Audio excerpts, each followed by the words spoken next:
Updates at pinakahuling mga usapin sa mundo ng palakasan. Atin ang pakinggan dito sa Ang Pilipinas Ngayon.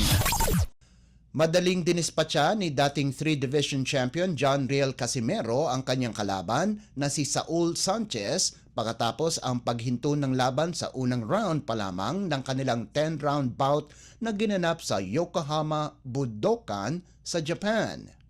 Lumabas ng sumusuntok na kaagad si Casimero sa unang round at halos 30 segundo pa lamang ay napabagsak niya na ang dating world title challenger. Sinundan kaagad ng Filipino slugger ang kanyang mga suntok at pinabagsak niya muli si Sanchez sa pamamagitan ng left hook. Tumayo si Sanchez subalit nanginginig na ang mga tuhod nito at hindi na siya makabawi sa mga suntok na pinakawala ni Casimero.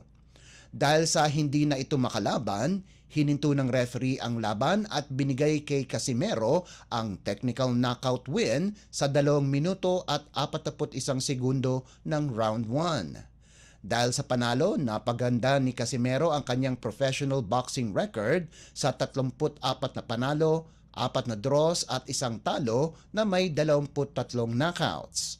Samantala, nakopo ni JR The Dreamer Raquinel ang kanyang kauna-unahang major regional title pagkalipas supresahin at manalo sa Mexican hometown favorite na si Yair Frank na ginanap sa Hermosillo, Mexico. Kahit underdog, naging maganda ang performance ni Raquinel sa buong 12 rounds ng laban at kinuha ang unanimous decision. Dahil sa panalo, nakuha ni Raquinel ang prestiyosong World Boxing Council o WBC Continental Americas Super Flyweight title, isang malaking karangalan para sa kanyang karera sa boxing. Updates at pinakahuling mga usapin sa mundo ng palakasan. Atin ang pakinggan dito sa Ang Pilipinas Ngayon. Pinangunahan ni Justin Brownlee at Japeth Aguilar ang magkabilang panig ng court para dalhin ang Barangay Ginebra sa isang 99-94 panalo laban sa San Miguel sa Game 3 ng kanilang PBA Season 49 Governors Cup Best of 7 semifinals na ginanap sa Dasmariñas sa Cavite. Nagpakawala ng 30 puntos ang resident import ng Ginebra habang nakakuha din ng 9 na rebounds, 5 assists at 5 tapal habang nagbigay ng suporta si Aguilar sa nalikom nitong 22 markers, 8 boards at 3 assists. Nakuha ng Gin Kings ang 2-1 advantage sa kanilang serye. Ayon kay Ginebra coach Tim Cone, maganda ang ipinakita nilang depensa ngayon at yun ang nakikita niyang susi sa panalo.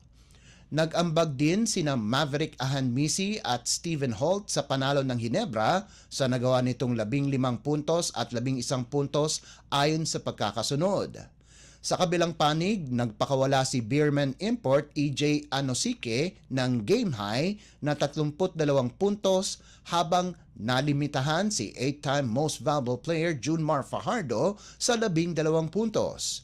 Susubukang palawigin ng Ginebra ang kanilang kalamangan sa serye sa Game 4 na nakatakdang ganapin sa Miyerkules sa Smart Araneta Coliseum. Updates at pinakahuling mga usapin sa mundo ng palakasan. Atin ang pakinggan dito sa Ang Pilipinas Ngayon.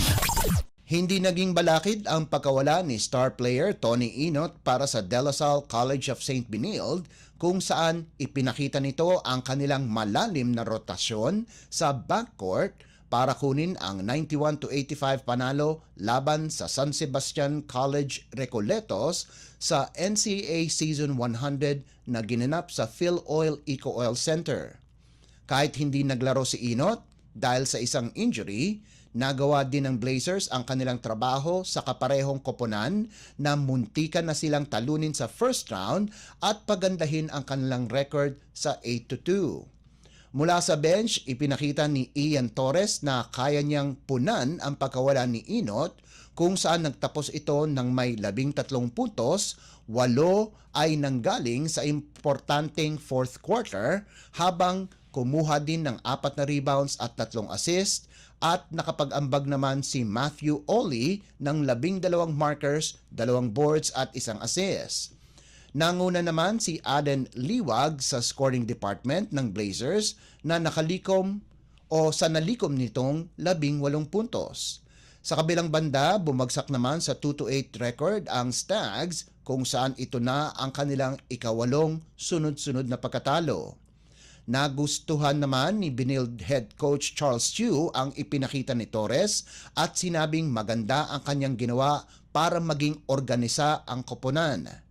Nasayang naman ang 29 na puntos, 7 rebounds, 3 steals at 2 assists ni Paeng Are, pati na rin ang 21 puntos ni Ralph Gabat ng San Sebastian. Updates at pinakahuling mga usapin sa mundo ng palakasan. Atin ang pakinggan dito sa Ang Pilipinas Ngayon. At yan ang pinakahuling balita sa larangan ng palakasan. Para sa Radyo Pilipinas World Service, ito po si Leo Magpayo. Magandang araw. Updates at pinakahuling mga usapin sa mundo ng palakasan. Atin ang pakinggan dito sa Ang Pilipinas Ngayon.